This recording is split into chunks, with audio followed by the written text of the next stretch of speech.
Hey folks, it's Richard from Propeller Team Training. This afternoon, I'm just going to have a quick chat around different stages our team can go through during any form of change, anytime we're manipulating anything or whenever we've got any sort of new members joining, for example. So we're probably all quite familiar with Bruce Tuckman's stages of team development in the fact that the first one we've got is our forming stage. Forming is really important for our teams. And this is a really good opportunity as well to start doing things like team building activities with them. Be aware, however, during the forming stage, what we're going to see is that the team is going to have a high dependence on any sort of leadership for that guidance. They're going to need clear direction and focus. This stage as well, again, like I said, is a good opportunity to start to embed team building activities because at this moment they're unclear on what their goals and objectives are, and we've got to firm those up to make sure that we've got a solid common team vision, purpose, and goal. Just like kids, okay, team members are also going to be testing the tolerance levels of any sort of leadership or management as well. All right, so just something to be aware of with that. Following on from our forming stage, we're going to see our storming stage. A little bit more disruptive now. Again, excellent opportunity here to start embedding things like your team training activities. This is where we're going to start to see things like lack of agreement, okay? It's going to be difficult for the group to actually make group decisions because team members will be trying to establish themselves and they're going to be jostling for those positions in relation to the other team members. So a little bit of a competitive environment maybe here. All right. Again, we've got to make sure during this phase that we're absolutely 100% clear on our clarity and vision of what we're expecting the team to achieve. If we don't have that, we're just going to start to get more and more uncertainties, and that's when we start to see productivity issues. That's when we start to see disagreements between team members, and we start to see those dysfunctions starting to creep into our team environment as well. More on that in another post later on. All right. We may also start to see some sort of factions. We might see that larger team starting to break up into the little cliques and groups. Again, can start to cause power struggles. All right. And the team have got to be focusing on those goals, which is why it's really important to make sure that we've got some sort of training element involved as well. All right. This we've seen happening during the pandemic phase. We've seen teams going away and then coming back again. All right.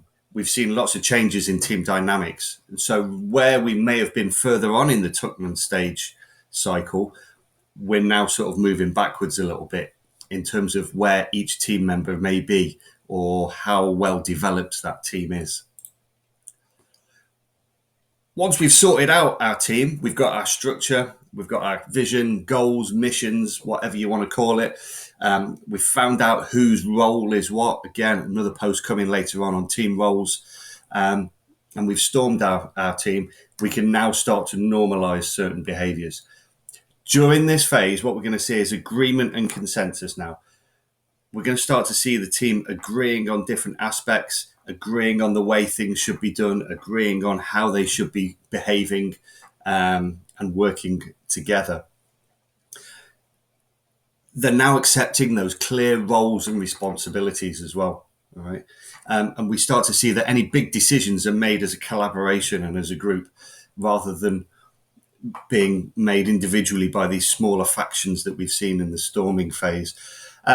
Smaller decisions may be delegated down to some team members, but we've got a greater sense of community and unity amongst the team members. And this will be obvious. You'll be able to see this. Good opportunity as well to start engaging in the fun and social activities as well. Okay. The team here as well during this norming phase are able to sit and discuss their own development, and they've got a vision of where they want to go as much as where we want them to go. We're going to start to see greater respect for leaders and management with that sharing of responsibilities as well. And they're starting to appreciate that delegation is about sharing responsibility and not shirking responsibility.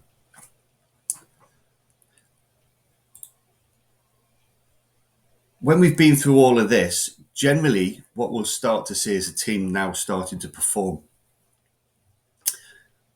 Some of the characteristics we're likely to find here are going to be things such as a focus on overachieving goals, and the team makes most of the decisions against criteria agreed with the leader. We're going to start to see disagreements starting to creep in now. Those confidence levels have grown, right? However, they're not necessarily resolved within the team positively. And necessary changes in order to process this and restructure the team may be needed. Again, this is another great opportunity to get everyone together and undertake those team building training days. During this phase as well, though, what the team can do is work towards achieving the goal and to attend to the relationship between the team members. Think about the styles, be aware and conscious of each other's team roles. They're going to require delegated tasks and projects from the leader and less micromanagement. They need that sense of responsibility and ultimately the accountability as well. Now, the final stage is one that quite often gets forgotten about because it doesn't fit nicely into the forming, storming, norming, performing way of saying it. And the final stage is our adjourning phase. Now, we've started to see this even more so and more commonly across teams throughout the pandemic. From an organizational perspective, recognition of and sensitivity to people's vulnerabilities is crucial here. The adjourning phase is sometimes referred to as the mourning phase.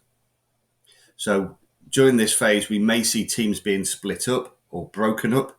So we may have seen that happening from people having to work at home, having to adapt their working environments, not being able to go into the traditional office environment. And we're starting to see those feelings of insecurity amongst our team members. And those feelings of insecurity, they're going to be natural with people with high steadiness attributes. Okay. So if people have got a strong sense of routine and empathy style, if you think about it from the Benziger thinking styles model, and the left and right brain dominance, if you're a subscriber to that theory, those insecurities are going to start to creep in.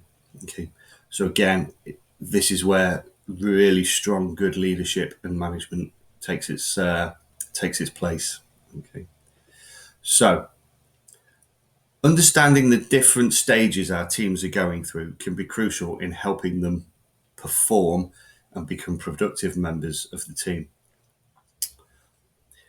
Introducing training elements at various phases is crucial to help them overcome some of those barriers, and just maybe making them aware as well of what's happening, and that effective communication is also really crucial. All right.